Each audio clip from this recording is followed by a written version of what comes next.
জামাতের আমিরকে কোট করে একটা স্ক্রল দেখছি যে বিএনপি বা সরকার একদলীয় শাসন কায়েমের চেষ্টা করছে। জামাতের আমির ডাক্তার শফিকুর রহমান বলছেন, তার বক্তব্য কোট করে। এটা আসলে কি তেমন কিছু জানি না। একদলীয় শাসন যদি করতে হয় তাহলে তো বিরোধী দলের বিরুদ্ধে এখনই অ্যাকশন করা, বিভিন্ন রকম মামলা মোকদ্দমা, জেল জুলুম, যে ধরনের প্রবণতা, সেই প্রবণতার তো ছিটেফোঁটাও এখনো পর্যন্ত দেখা যাচ্ছে না। সংসদের ভেতরে বাইরে অবাধে কার্যক্রম চালাচ্ছে, বাজেট নিয়ে তুলোধনা করা হচ্ছে, তারপর বারবার বলা হচ্ছে যে গণভোটের গণরায় বাস্তবায়ন না করলে খবর আছে। এই সমস্ত তো কথাবার্তা চলছে। কথা বলার যেখানে স্বাধীনতা আছে, যেখানে কোনো দমন পীড়ন নেই, পুলিশের কোনো লাঠির চার্জ এ পর্যন্ত নেই, সেখানে একদলীয় শাসন কেমনে? একটা জিনিস যেটা ধারণা করা যায় যে একদলীয় শাসনের মধ্যে সবচেয়ে বড় বিষয়টা আসে যদি নির্বাচনটা ঠিক মতন না হয়। এখন নির্বাচন তো একটা হয়ে গেছে, আগামী নির্বাচনটা কেমন হবে, সেই নির্বাচনটা কিভাবে হবে, দলীয় শাসনের অধীনে নাকি নির্দলীয় সরকার ব্যবস্থার অধীনে? এটা নিয়ে কিন্তু বিরোধী দল সরকারি দল কেউ মুখ খুলছে না। এখন নির্দলীয় নিরপেক্ষ সরকারের অধীনে যদি নির্বাচন হয় এবং সব দলের যদি পার্টিসিপেশন চলে আসে, তখন জামাতের কি অবস্থা হবে, সরকারেরও বা কি অবস্থা হবে? সুতরাং আমি যেটা মনে করি যে হয়তো আগামী নির্বাচনটা বর্তমান যেভাবে নির্বাচন হয়েছে, গত নির্বাচনটা তেমন ভাবেই হবে এবং সেখানে জামাতেরও হয়তো কোনো আপত্তি থাকবে না। কারণ আওয়ামী লীগের বিপদটা শুধু বিএনপির জন্য না, এটা জামাতের জন্য। দুই দলের জন্যই কিন্তু বিপদ আওয়ামী লীগ। এখানে স্বস্তি পাওয়ার কোনো কারণ নেই যে বিএনপি যদি মনে করে যে আওয়ামী লীগকে ইন করাবো জামাতকে ঠেকানোর জন্য, সেই আওয়ামী লীগ আবার আলটিমেটলি কাল হয়ে দাঁড়াবে বিএনপির জন্য। আবার জামাত যদি মনে করে যে ঠিক আছে আওয়ামী লীগ আসুক, আমরা মিলেমিশে বিএনপির পতন ঘটাবো, আওয়ামী লীগ কিন্তু জামাতকে বিশ্বাস করে না। কারণ আওয়ামী লীগ হচ্ছে একটা ভারত বাংলাদেশ মিলে একটা রাজনৈতিক দল, যেখানে ভারতের স্বার্থকে তারা প্রাধান্য দেবে। তাহলে সেই ক্ষেত্রে ভারত কোনোভাবেই জামাতকে অ্যাকসেপ্ট করবে না। অ্যাকসেপ্ট যদি না করে তাহলে কৌশলগতভাবে আওয়ামী লীগ জামাতকে ব্যবহার করবে আওয়ামী লীগের পতনের জন্য। কিন্তু ক্ষমতায় আসবে কে? ক্ষমতায় আসবে হচ্ছে আওয়ামী লীগ। আর আওয়ামী লীগ ক্ষমতা আসার সাথে সাথে তার প্রথম টার্গেট হবে হচ্ছে জামাত, তারপর হচ্ছে বিএনপি। কারণ 5ই আগস্টের ঘটনা এবং তার পরবর্তী যতগুলো ঘটনা, সবগুলো ঘটনার পিছনে তারা মনে করে প্রধানত জামাত দায়ী, তারপর হচ্ছে বিএনপি। জামাতের বিপদ, বিএনপিরও বিপদ। তাহলে কমন শত্রুকে? কমন শত্রু হচ্ছে আওয়ামী লীগ। তো সুতরাং জামাত কি চাইবে যে আওয়ামী লীগ আসুক? না, চাইবে না। বিএনপি কে চাইবে আওয়ামী লীগ আসুক? না, আসুক না। তাহলে বর্তমান অবস্থাটা কি? বর্তমান অবস্থাটা হচ্ছে সরকারি দল বিএনপি, বিরোধী দল জামাত। বিএনপির জন্য একটা বিশাল সুযোগ, নিরঙ্কুশ তার সংখ্যাগরিষ্ঠতা। আবার জামাতের জন্য একক বৃহত্তম একটা রাজনৈতিক দল হিসেবে অধিষ্ঠিত থাকা, এটা জামাতের জীবনও কখনো হয়নি। সারা জীবনের 52, 53, 54 বছরের ইতিহাসে এইরকম বড় সংখ্যায় বিরোধী দলের আসনে অধিষ্ঠিত থাকা, যার প্রধান বিরোধী দলের মর্যাদা মন্ত্রীর পদমর্যাদা, তারপরে ডেপুটির মর্যাদা হচ্ছে প্রতিমন্ত্রীর মর্যাদা, এইরকম মর্যাদার মধ্যে, এবং সবচেয়ে বড় কথা হলো যে যেখানে দমন পীড়ন, নির্যাতন, গুম খুন কোনো কিছুই নাই বিরোধী দলের উপর, সেখানে জামাত কেন এই কথা বলছে? আমার যেটা মনে হয় এটা হচ্ছে বিরোধিতার জন্য বিরোধিতা করা, অথবা চেষ্টা করা যে এই অবস্থার মধ্যে যদি নির্বাচনটা হয়, কোন রকম একটা নিরপেক্ষ নির্বাচন, তাহলে জামাত যাতে আগামীতে ক্ষমতায় আসতে পারে। এই কারণে তারা ওই ব্লেম গেম করছে বিএনপির বিরুদ্ধে। কারণ একদলীয় শাসনের চেষ্টা চালাচ্ছে এমন কোনো কিন্তু আলামত, সিমটম কিন্তু দেখাতে পারবে না। জুলাই সনদ বাস্তবায়ন হলে কি হবে? বিএনপির গদি উঠে যাবে? কোনো কিছুই হবে না। তাহলে এটা বলছে কেন? এটা বলতে হবে কারণ কোনো পয়েন্টস নেই। এখন একটা গণতান্ত্রিক রাজনৈতিক দলের বিরুদ্ধে বিএনপি জামাত যেভাবে ধর্মীয় মোড়কে একেবারে আচ্ছাদিত, সেই অবস্থান থেকে একটা গণতান্ত্রিক রাজনৈতিক দলের বিরুদ্ধে বক্তব্য দিতে গেলে কিছু বক্তব্য দিতে হবে যে বক্তব্যগুলি খুব পপুলার, যেমন গণবিরোধী বাজেট, সরকার ফ্যাসিস্ট। এই কথাগুলো হচ্ছে বহু প্রচলিত কথার মধ্যে একটা, হয়তো একটা দুইটা উদাহরণ দিয়ে এটা কালারিং করা সম্ভব হবে, কিন্তু এটা খুব একটা গ্রহণযোগ্যতা পাবে না। সুতরাং জামাত যে বলছে যে বিএনপি একদলীয় শাসনের চেষ্টা চালাচ্ছে, এইটা খুব একটা ধোপে টিকবে না। এইরকম বক্তব্য মাঠে ময়দানে দেয়া যাবে, কিন্তু সংসদে এসে বলতে পারবে না। এই কারণে সংসদে বলতে গেলেই তার যে ধাক্কাটা খাবে বা উত্তরটা পাবে, সেই উত্তরটার প্রতি উত্তর দেওয়ার কোনো ভাষা জামাত খুঁজে পাবে না। একদিকে পুলিশের গোপন প্রতিবেদনে বলা হচ্ছে 23শে জুন আওয়ামী লীগের প্রতিষ্ঠাবার্ষিকী উপলক্ষে তারা পরিস্থিতি উত্তপ্ত করতে পারে, এনসিপি নেতা জুলাই যোদ্ধা তাদেরকে আক্রান্ত হতে পারে। এই ঘটনাগুলো পুলিশের নোটে প্রতিবেদনে সতর্কতা জারিতে আমরা যখন দেখতে পাচ্ছি, অন্যদিকে পত্রিকাতে খবর হচ্ছে আওয়ামী লীগ নাকি টার্গেট করছে আগস্ট মাসকে। এই আগস্টেই তাদের পতন হয়েছিল। 5 আগস্ট তাদের পতন দিবস, যেমন তেমনি 15 আগস্ট ইতিহাসের সব থেকে ভয়াবহ অধ্যায়, বাংলাদেশে 71 পরবর্তী সময়ে সব থেকে ভয়াবহ অধ্যায় 15 আগস্ট, যেদিন বঙ্গবন্ধুকে সপরিবারে প্রাণ দিতে হয়েছিল। এই আগস্টেই 21শে আগস্ট গ্রেনেড হামলার শিকার হতে হয়েছিল শেখ হাসিনা সহ নেতাকর্মীদের। আগস্ট অনেক ঘটনাবহুল তাদের জন্য, এবং আগস্ট মূলত তাদের জন্য ভয়াবহ শোকের মাসেই পরিণত হয়েছে। সেই আগস্টকেই তারা টার্গেট করছে, এবং সেই টার্গেট করতে গিয়ে অন্তত 2 ডজন কমিটি গঠন করেছে তারা। এরকম তথ্য উঠে এসেছে গণমাধ্যমে। আসলেই কি সত্যি?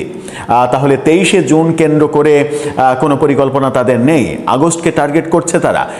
সেই টার্গেটটা কি টার্গেট?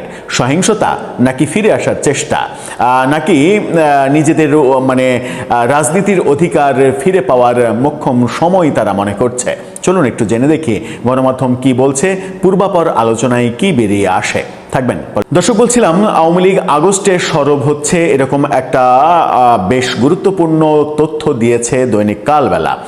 কালবেলার প্রতিবেদন বলছে যে এই উপলক্ষে আওয়ামী লীগের ব্যাপক প্রস্তুতি শুরু হয়েছে। ওদিকে পুলিশ বলছে 23শে জুন প্রতিষ্ঠাবার্ষিকীতে আওয়ামী লীগ একটা গ্যাঞ্জাম ফ্যাসাদ করতে পারে। কি বলছে কালবেলা? কালবেলার শিরোনামটা দেখে নিন। সেখানে বলছে আগস্টে সারা দেশে শোডাউনের চিন্তা আওয়ামী লীগের, 2 ডজন কমিটি গঠন। এই উপলক্ষে 2 ডজন কমিটি গঠন করেছে, 24টা কমিটি, মানে অনেক বড়। সারা দেশে হলে জেলা পর্যায়ে অন্তত 64টা কমিটি তো হওয়ার কথা, কিন্তু এখানে 2 ডজনের কথা বলা হচ্ছে। চলুন একটু জানি কি বলছে তারা। আসন্ন আগস্ট মাসে ঢাকা সহ সারা দেশে বড় ধরনের শোডাউন করার প্ল্যান আওয়ামী লীগের। এজন্য নানা কৌশলে সংগঠিত ও সক্রিয় হচ্ছে তারা। এই খবর যখন দিচ্ছে তারা, তখন আজকে আমরা যেটা দেখেছি সেটা হচ্ছে যে মাদারীপুরে, ফেনীতে এবং ঢাকার পল্টনে সহ দেশের বিভিন্ন জায়গায় আজকেও কিন্তু তারা শোডাউন করার চেষ্টা করেছে, মিছিল করেছে, ঝটিকা মিছিল করেছে। এবং মাদারীপুরের ঘটনায় অন্তত 40 জনেরও বেশি আসামি করে মামলা দায়ের হয়েছে। সেখানে 6 জনকে গ্রেপ্তার করার ঘটনা ঘটেছে, পুলিশ গ্রেপ্তার করেছে, আরও গ্রেপ্তার অভিযান চলছে, এরকম খবর আমরা গণমাধ্যমে দেখেছি। কালবেলা আরও বলছে নিষিদ্ধ থাকার পরও এরই মধ্যে জেলা, উপজেলা ও বিশ্ববিদ্যালয়ে নতুন কমিটি দিয়েছে ছাত্রলীগ। সিরাজগঞ্জ, খাগড়াছড়ি, শেরপুর, চুয়াডাঙ্গা, কিশোরগঞ্জ, রাজশাহী বিশ্ববিদ্যালয় এবং ঢাকা কলেজ সহ প্রায় 2 ডজন কমিটি গঠন করেছে তারা। এদিকে গত ফেব্রুয়ারিতে ত্রয়োদশ জাতীয় সংসদ নির্বাচনে জিতে বিএনপি সরকার গঠনের পর থেকে মাঠের রাজনীতিতে আওয়ামী লীগের নেতাকর্মীদের কিছুটা চাঙ্গা ভাব দেখা যাচ্ছে। নির্বাচনের পরপরই আত্মগোপনে থাকা মধ্যম সারির কিছু নেতা প্রকাশ্যে আসতে শুরু করেছেন। বিদেশ থেকেও কিছু নেতা দেশে ফিরেছেন, তবে এসব নেতা এলাকায় চুপচাপ করে অবস্থান করছেন। রাজনৈতিক বিশ্লেষকরা মনে করছে ডক্টর ইউনূসের বিরুদ্ধে সংঘবদ্ধ অপপ্রচার সামনে আরও বাড়তে পারে, কারণ অন্তর্বর্তী সরকারের পক্ষে বর্তমানে সরকারের কেউ প্রকাশ্যে কথা বলছে না। অর্থাৎ ডক্টর ইউনূস অনেকটা একা হয়ে পড়েছেন, বিএনপির কেউ ডক্টর ইউনূসের পক্ষে কথা আর বলেন না। এ বিষয়ে রাষ্ট্রবিজ্ঞানী অধ্যাপক দিলারা চৌধুরী চৌধুরী কালবেলাকে বলেছেন, শেখ হাসিনা ও ভারতের প্রধান টার্গেট ছিল ইউনূস, কারণ শহীদ রাষ্ট্রপতি জিয়াউর রহমানের পর ডক্টর ইউনূস প্রথম ভারতের সঙ্গে চোখে চোখ রেখে কথা বলেছেন। ওরে বাবা, ডক্টর ইউনূস নাকি চোখে চোখ রেখে কথা বলেছেন। চোখে চোখ রেখে কথা যখন ডক্টর ইউনূস বলেছেন, তখন মোদির সঙ্গে একটুখানি সাক্ষাৎ পাওয়ার জন্য প্রতিনিয়ত তাকে লবিং করতে দেখেছি, এবং অবশেষে যে সাক্ষাৎটা তিনি পেয়েছেন সেই সাক্ষাৎ নিয়ে বাংলাদেশে ফলাও করে প্রচার করতে দেখেছি, এবং সেই সাক্ষাতে তিনি ব্যর্থ বদনে ফিরেছেন, এরকমটাও আমরা দেখেছি। চোখে চোখ রেখে এমন কথাই বলেছেন যে ভারতকে তিনি ইলিশ মাছ উপহার পাঠিয়েছেন। শেখ হাসিনার পাঠানো ইলিশ মাছের সমালোচনা একদিকে করেছেন, অন্যদিকে ইলিশ পাঠিয়েছেন। চোখে চোখ রেখে কথা বলার বিষয় শুধুমাত্র একটাই দেখা গেছে, সেখানে চোখ ছিল না আদতে, অন্যের চোখ ছিল। কখনো চীনে গিয়ে, কখনো এখানে গিয়ে, ওখানে গিয়ে ওই ভারতের 7 সিস্টার্স নিয়ে একটা মন্তব্য করা, কটু কথা বলা, ওই চিকেন নেক নিয়ে একটা কটু কথা বলা। কটু কথাটা তো দুর্বলরা বলে, সবলরা চোখে চোখ রেখে কথা বলে। এই যে জিয়াউর রহমানের সঙ্গে ইউনূসের তুলনা করা হচ্ছে, কোথায় জিয়াউর রহমানের শাসন ব্যবস্থা আর কোথায় ইউনূসের বিতর্কিত 1.5 বছরের আয়ামে জাহিলিয়ার যুগ, এর সঙ্গে কি তুলনা হয়? কিন্তু এই তথাকথিত বুদ্ধিজীবীরা ডক্টর ইউনূসের মধ্যেই এক ধরনের মাজেজা খুঁজে পান। ডক্টর ইউনূস যে 1.5 বছরে দেশের সব কিছুকে, প্রত্যেকটা সেক্টরকে ধ্বংস করে দিয়ে গেছেন, দেশের সঙ্গে গোলামির চুক্তি, দেশের গোলামির চুক্তি আমেরিকার সঙ্গে করেছেন, এই ব্যাপারগুলো তো আমরা দেখেছি, এবং তার পরিণতি আমাদেরকে কত বছর কতকাল পোহাতে হয়, সেই টেনশনে যখন আমরা আছি তখন এরকম বয়ান তারা দিচ্ছেন। তিনি বলছেন যে বাংলাদেশের সংস্কার আনা, মার্কিন চুক্তি, দেশে শক্তিশালী গণতান্ত্রিক প্রক্রিয়া থাকুক, এটা ভারত চায় না। এসব কারণে ডক্টর ইউনূস ভারতের টার্গেটে পরিণত হয়েছে। আর ভারতের টার্গেট মানে আওয়ামী লীগের টার্গেট। মূলত এদেশে ভারতের এজেন্ডা বাস্তবায়ন করে আওয়ামী লীগ। এই অবস্থায় ডক্টর ইউনূসকে নিয়ে অপপ্রচার ঠেকাতে ফ্যাসিবাদ বিরোধী শক্তিকে আবার একজোট হওয়া উচিত। যদি ভারতের টার্গেট কিংবা এজেন্ডা বাস্তবায়ন করে থাকে শেখ হাসিনা কিংবা আওয়ামী লীগ, এটাকে যদি মেনে নিই, তাহলে ডক্টর ইউনূস কার এজেন্ডা বাস্তবায়ন করেছেন? আমেরিকার ডিপ স্টেটের, নাম্বার 1। নাম্বার 2, আইএসআইয়ের, পাকিস্তানি আইএসআইয়ের। পাকিস্তানের জাহাজ সরাসরি এনে পাখির খাদ্যের নামে মাদক বাংলাদেশে সরবরাহ করার ঘটনা তো ডক্টর ইউনূসের আমলেই আমরা দেখেছি। তাহলে এটার মাধ্যমে তিনি কি করতে চান? বা পাকিস্তানের সঙ্গে অন অ্যারাইভেল ভিসার চুক্তি করেছেন তিনি, যেন কোনো বিপদ আসলে টুক করে পাকিস্তানের বিমানে উঠে, ভিসা ছাড়াই উঠে চলে যাওয়া যায়, ওখানে গিয়ে অন অ্যারাইভেল ভিসার ছিলটা মেরে পাকিস্তানে ঢুকে যাওয়া যায়। এই ব্যাপারটা তো আমরা দেখছি। পাকিস্তানের একদিকে আপনি বলছেন যে ভারতের এজেন্ডা বাস্তবায়ন করছে আওয়ামী লীগ, এটা যদি মেনে নিই তাহলে এটা অবশ্যই এজেন্ডা বাস্তবায়ন করলে সেটা তো খারাপ বিষয়, কিন্তু আমরা তো প্রকাশ্যে দেখছি আমেরিকার এজেন্ডা বাস্তবায়ন করছে ডক্টর ইউনূস, পাকিস্তানের এজেন্ডা বাস্তবায়ন করছে ডক্টর ইউনূস। তাহলে সেটা ভালো হয় কি করে? সেটা তো একটা বড় প্রশ্ন। এই বড় প্রশ্নের মাঝেই আমরা যেটা দেখছি সেটা হচ্ছে যে অনেকেই অনেক ধরনের কথা বলছেন, এবং অনেকে অনেক ধরনের কথা যেগুলো বলছেন সেই কথাগুলোকে আমরা নানাভাবে ব্যাখ্যা তো করতেই পারি। যেমন জামাতের সহকারী সেক্রেটারি জেনারেল মাওলানা আব্দুল হালিম, তিনি বলেছেন যে সাবেক প্রধান উপদেষ্টা ডক্টর ইউনূস আন্তর্জাতিক পরিমণ্ডলে একজন গ্রহণযোগ্য ব্যক্তি, তাকে হেয় প্রতিপন্ন করলে ব্যক্তির চেয়ে দেশের সুনাম বেশি ক্ষুণ্ণ করা হয়। তিনি এতটাই গ্রহণযোগ্য ব্যক্তি যে তার 1.5 বছরে 1 টাকার বিনিয়োগও আনতে পারেননি, কিন্তু মুখে বুলি আউড়েছেন যে আমাদের কাছে দরখাস্ত পাঠাচ্ছে লোকজন, পৃথিবীর লোকজন আমাদের কাছে দরখাস্ত পাঠাচ্ছেন। তার চেলা প্রতিনিয়ত বলে গেছেন যে প্রফেসর ইউনূসকে কোনো কিছু চাইতে হচ্ছে না, যেখানেই তিনি যাচ্ছেন সেখানেই সবাই বলছে তোমার কি লাগবে বলো, তোমার কি লাগবে বলো। এই বাণীগুলো শুনিয়েছেন, কিন্তু কাজের বেলায় যেই ঢুডু সেই ঢুডুই আমরা দেখেছি যে একেবারে তলাবিহীন ঝুড়ি, তার বক্তব্যের সঙ্গে কাজের কোনো মিল নেই। বিডাতে যে ভদ্রলোককে এনে বসিয়েছেন, বিনিয়োগের বস্তা পচা বুলি আউড়েছেন, বিনিয়োগ কি 1 টাকার বিনিয়োগ আমরা পেয়েছি? বরং প্রফেসর ইউনূসের সময়ে অন্তত 75% বিনিয়োগ কমতে দেখেছি আমরা। তাহলে তিনি এই আন্তর্জাতিক সুনামটা কিভাবে কাজে লাগিয়েছেন? হ্যাঁ, কাজে লাগিয়েছেন। নিজের 666 কোটি টাকা কর মওকুফ করেছেন, নিজের প্রতিষ্ঠানগুলোর লাইসেন্স দিয়েছেন, গ্রামীণ ব্যাংকের মালিকানা, সরকারের মালিকানা কেড়ে নিয়েছেন।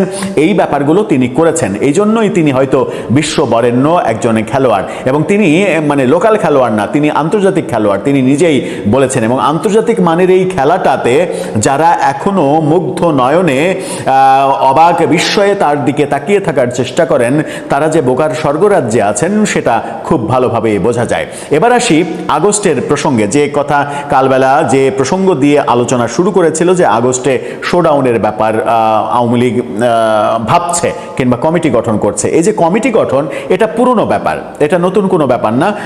মানে অনেক দিন আগে থেকেই তারা বিভিন্ন বিশ্ববিদ্যালয়ে কমিটি দিচ্ছে এবং কমিটি দিয়ে বরং মানে ছাত্রলীগের নেতাকর্মীদের তারা বিপদে ফেলছে। সেটা তাদের ওয়াইজ ডিসিশন কিনা সেই বিতর্ক রয়েছে, সেটা ভিন্ন কথা, কিন্তু এই কমিটির ব্যাপারটা পুরনো ব্যাপার। আগস্টকে কেন্দ্র করে কালবেলা যেটা বলছে, যে প্রতিবেদনটা তারা সাজানোর চেষ্টা করেছে, সেই প্রতিবেদনটাকে আমার মনে হয়েছে যে একটা অন্তঃসার শূন্য প্রতিবেদন। কারণ আগস্টে তাদের বড় ধরনের শোডাউন করা এই ব্যাপারটা আদতে হবে না, তার পেছনে বেশ কিছু যুক্তি আছে। একটা যুক্তি অন্তত আপনাদেরকে বলি, সেটা হচ্ছে যে জুলাই শুরু হওয়ার পর থেকেই সরকার মহাসমরে জুলাই দিবস পালনের উৎসব করবে। সেখানে বিভেদ ভুলে এনসিপি জামাত সব এক কাতারে এসে দাঁড়াবে। জুলাই থেকে 5 আগস্ট পর্যন্ত, অন্তত 16 জুলাই থেকে 5 আগস্ট পর্যন্ত এই দীর্ঘ সময় সরকার এবং বিরোধী দলের মধ্যে অনৈক্যের যে সুর, সেই সুর আমরা দেখব না, তারা ঐক্যবদ্ধ থাকবে। এরকম অবস্থায়, এই ঐক্যবদ্ধ থাকা অবস্থায় আওয়ামী লীগ উত্থান পর্ব সাজাবে, আওয়ামী লীগ ব্যাপক শোডাউন করবে এবং সেই শোডাউন একটা বড় ধরনের সাংঘর্ষিক পর্যায়ে যদি চলে যায়, তাহলে তার ধকল তারা সহ্য করতে পারবে কিনা, সেগুলো যদি তাদের মাথায় থাকে, তাহলে আমার মনে হয় না যে কালবেলার এই তথ্য কিংবা এই প্রতিবেদনের বিশ্বাসযোগ্যতা কিংবা বাস্তবতা রয়েছে। আমি বিশ্বাসযোগ্যতা নিয়ে প্রশ্ন তুলতে চাই না, কারণ এই পত্রিকার উপরে যথেষ্ট আস্থা আছে আমার, কিন্তু এটার বাস্তবতা আমার মনে হয় যে একেবারেই নেই এই মুহূর্তে।